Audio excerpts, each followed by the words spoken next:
দূর থেকে শত্রুকে বান মারা সহজ উপায়।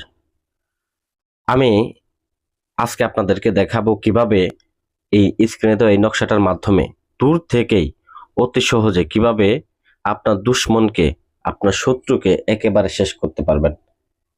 তো এটা বিদেশ থেকে বলেন, দেশ থেকে বলেন, যে কোনো জায়গা থেকে আপনি কাজটাকে করতে পারবেন। আমি 100% গ্যারান্টি যুক্ত এবং কি পাওয়ারফুল একটা নকশা আপনাদেরকে দিতেছি, যাতে করে ইউটিউবে আপনারা এতদিন যত সকল মূলত ভিডিও গুলা দেখছেন, মানে শত্রু নিধন করা বলেন, বশীকরণ বলেন, যতগুলা ভিডিও দেখছেন, যাতে করে আমার ভিডিওটা দেখে মনে হয় যে না, আসলে সঠিক জায়গায় আসছি, এবং কি আপনারা এই বিদ্যাটার মাধ্যমে কাজ করে যাতে উপকৃত হইতে পারেন।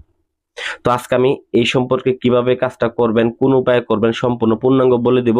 তবে প্রথম থেকে শেষ পর্যন্ত ভিডিওটা দেখতে হবে, কারণ যদি অধৈর্য হয়ে যান, ভিডিওটা যদি টেনে টেনে দেখেন, তাহলে কিন্তু কিছু বুঝতে পারবেন না। তো এইখানে সবচেয়ে গুরুত্বপূর্ণ বিষয় হচ্ছে যে আমার এই পাওয়ারফুল কিতাব থেকে আমি এই নকশাটা আপনাদেরকে দিয়েছি। তো এখানে দেখেন আমি কাজটা করব, কাজটা করার পর আপনাদেরকে এইটা দেখায় নিতেছি। তো এটা হচ্ছে, দেখেন, রাকিব, পিতার নামে মুকলেস। তো এখানে লেখা আছে, নামটা আমি লিখে নিছি, নামটা লিখে নেওয়া আছে। নকশাটা ঠিক একই রকম ভাবে আপনারা নকশাটা অঙ্কন করবেন, ঠিক আছে? তো নকশাটা অঙ্কন করবেন কোথায়, কার উপরে, কোন সময়, কয়টার সময় অঙ্কন করবেন, সব আমি বলে দিতেছি।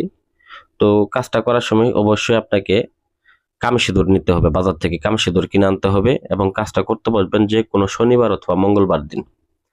শনিবার অথবা মঙ্গলবার দিন আসন করে বসে কামসিঁদুর বাজার থেকে কিনে আইনে তারপরে ভিউয়ার্স আপনাকে কি করতে হবে, কাফনের কাপড়ের উপরে আপনারা কি করবেন, এই যে আমি কাফনের কাপড় নিচ্ছি, কাফনের কাপড়টা এখানে অঙ্কন করবো, ওবিধ আমি রেখে দিছি। তো কাফনের কাপড়ের উপরে অঙ্কন করে শত্রুর নাম লিখবেন, শত্রুর বাবার নামটা লিখে নেবেন, ঠিক আছে?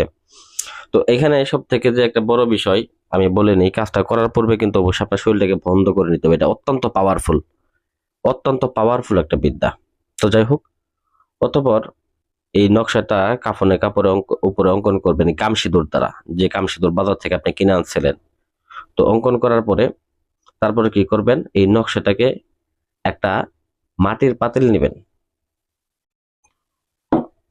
এরকম একটা মাটির পাতিল নেবেন। এই মাটির পাতিলের মধ্যে এই নকশাটাকে তাবিজের মধ্যে ভরে তারপরে এই মাটির পাতিলের মধ্যে দিবেন। দেওয়ার পরে এই পাতিলটাকে মুখ দিয়ে বন্ধ করে, পাতিলটার মুখটা বন্ধ করে নেবেন, লাল কাপড় দ্বারা বন্ধ করে নিয়ে সরাসরি আপনার একটা কবরস্থানে গিয়ে এই পাতিলটাকে পুঁতে দিবেন। তো এতটুকু যদি আপনি করতে পারেন, আপনি কি কি উপকার পাবেন।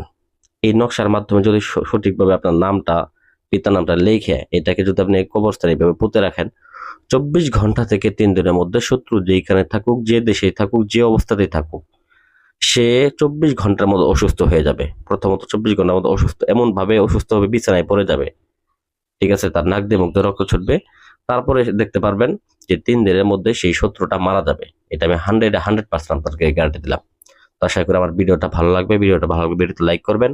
এরকম আরো আকর্ষণীয় ভিডিও পেতে চ্যানেলটা সাবস্ক্রাইব করে রাখবেন। ধন্যবাদ সবাইকে।